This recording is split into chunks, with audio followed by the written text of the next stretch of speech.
بسم اللہ الرحمن الرحیم۔ اگر کسی فرد نے وضو کرنے کے بعد ناخن کاٹ لیے یا الف ننگا ہو گیا یا کسی خاتون نے وضو کرنے کے بعد اپنے سر سے دوپٹہ اتار دیا یا پھر اسی طرح کسی نے کسی کو گالی نکال دی، گانا سن لیا، فلم یا ڈرامہ دیکھ لیا، تو ان تمام چیزوں کی وجہ سے، تمام کاموں کی وجہ سے وضو ٹوٹ جاتا ہے۔ ایسی باتیں عوام الناس کے اندر مشہور و معروف ہیں، جبکہ ان تمام چیزوں کا شریعت کے ساتھ دور دور تک کوئی تعلق نہیں ہے۔ اور جن چیزوں کی وجہ سے وضو ٹوٹ جاتا ہے، معذرت کے ساتھ لمحہ فکریہ ہے کہ آج ان چیزوں کے بارے میں ہمیں پتہ ہی نہیں ہے۔ فرمایا کہ وہ 8 چیزیں ہیں جن کی وجہ سے وضو ٹوٹ جاتا ہے۔ سب سے پہلے نمبر پر سبیلین میں سے، یعنی کہ پیشاب پاخانے والی جگہ میں سے کسی بھی چیز کا نکل جانا، اس کی وجہ سے وضو ٹوٹ جاتا ہے۔ چاہے پیشاب نکلے، چاہے پاخانہ نکلے،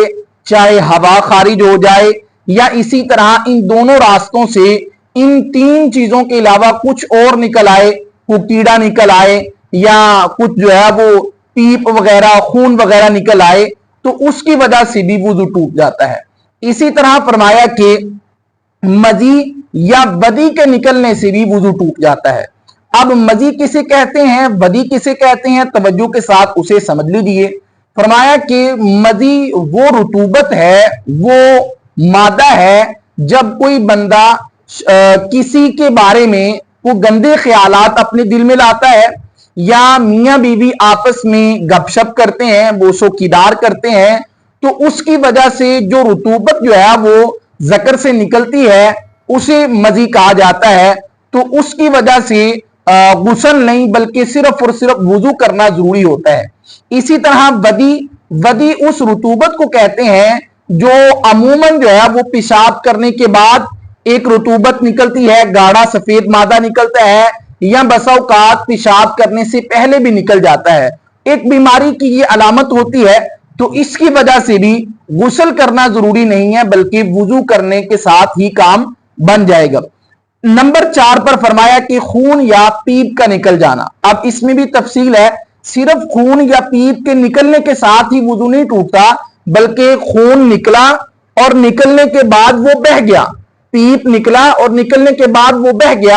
پھر وضو ٹوٹے گا۔ اگر وہ بہا نہیں، اپنی جگہ پر وہ قائم رہا، کھڑا رہا، تو اس کا وضو برقرار ہے۔ تیسری صورت اس میں یہ ہے کہ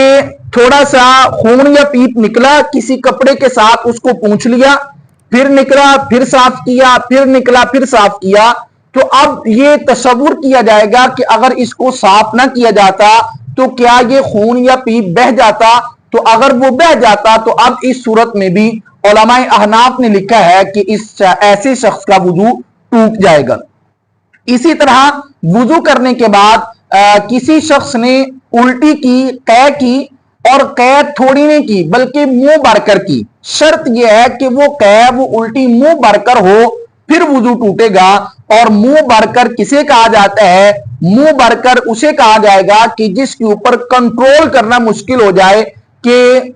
اس کو نگلنا بندے کی، کہ اس کو جو ہے وہ باہر نکالنا بندے کی مجبوری بن جائے کہ اتنا جو ہے وہ زیادہ مواد اس کے منہ کے اندر آ گیا ہے۔ تو اب منہ بھر کر اگر کسی نے الٹی کر دی ہے تو اس کی وجہ سے بھی اس کا وضو ٹوٹ جائے گا۔ اسی طرح نمبر 6 پر ٹیک لگا کر اگر کوئی سو گیا، یا لیٹ کر اگر کوئی سو گیا، یا کسی سہارے کے ساتھ اگر کوئی سو گیا کہ اس سہارے کو اگر نکال دیا جائے تو وہ گر جائے گا، تو اب ان تمام صورتوں میں وضو ٹوٹ جائے گا، اور اس کا سونا چاہے چند سیکنڈ کی بجائے 1 سیکنڈ کا ہی کیوں نہ ہو، وضو جاتا رہے گا۔ اس لیے ہمارے ہاں مساجد میں